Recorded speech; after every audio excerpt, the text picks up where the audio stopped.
Yoo yaa shamaa akkam jirtu hordoftoonni Saaroo Entertainmentii nageenyi koo kan jaalalaaf kabajaa isiniif habaayyeetu jecha egaa suuraa boleetti keenya ganni akkuma argitan jechuudha. Miini yookiis immoo manni ishee jalaa gubatee jira kooshinaa duwwaadha kan hafee jechuudha.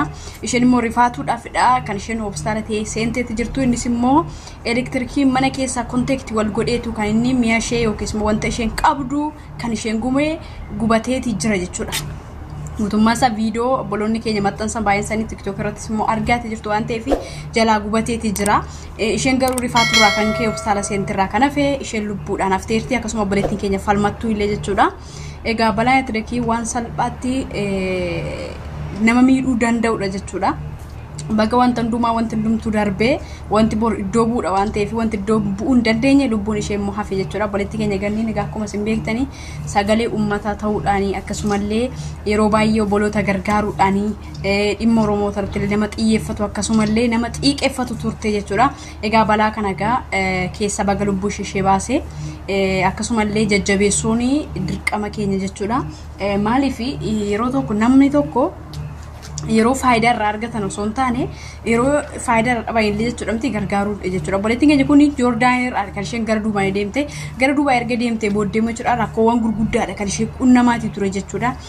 Akkasumallee wal dhabdee riyyaa wajjin illee tureera akkasuma qorumsa hedduun ishee qaqqabaatii ture jechuudha. Haa ta'u malee sana dhibbattee jechuudha mana dhuunfaadhaanii kan isheen hojii dhuunfaa eegalteerti jechuudha. Garuu inni sun amma jalaa gubateeti jira jechuudha. Kanaafiyyuu gargaaruutiin dirqama keenya akkasuma balaa kana waaqayyo seetti fidini balaa elektirikii ka jabaadha balaa gaazidha balaa elektirikiidha isaan salphaatti wantoota nama miidhuu danda'an nu fayyadu garuu gaafachi ka'an nama miidhuu kan danda'an jechuudha. Lubbuun namoota hedduullee kan itti darbu waan kana jechuudha. Waan salpha fakkaatu nu fayyadu irraa fayyadamnu jennu yeroo tokko immoo yeroo itti nu miidhuutu jira jechuudha. Haa ta'u malee boleettiin keenya kun egaa lubbuutiin hafteerti.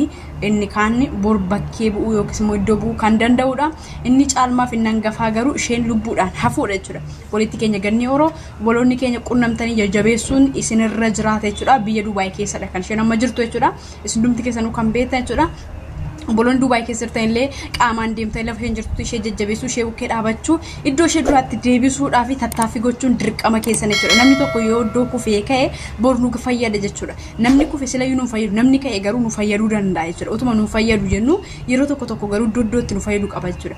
Boleettii keenya ganni immoo nama salphaatti yookiis immoo nama qaldiitti gadhiifamtu osoo hin taane nama saba kanaaf dhaabattu namoota sagalee warra dhabaniif sagalee taatuu fi akkasumallee kabaja Oromummaaf kan qabdu kabaja amantaa nama kamiifuu kan qabdu akkasumallee kabaja eenyuufillee kan qabdu xiiqeffattuudha waan ta'eef bukkee dhaabadhaa akkasumallee dawwalaati jajjabeessa boleettii keenya falmattuu fi ganni oroorradha kan balaan elektirikii ga'eeti jiru jechuudha. Haa ta'u malee isaan hafaniitu jiru fayyaadha wanti isaan qaban garuu jalaa gubateeti jira jechuudha. Kanaafiyyuu akka jajjabeessanii asumarraan dhaamsa kiyya nagaatiin na tura hangammaatti kan isin wajjin ture ana Saaroo Entertainmentii irra.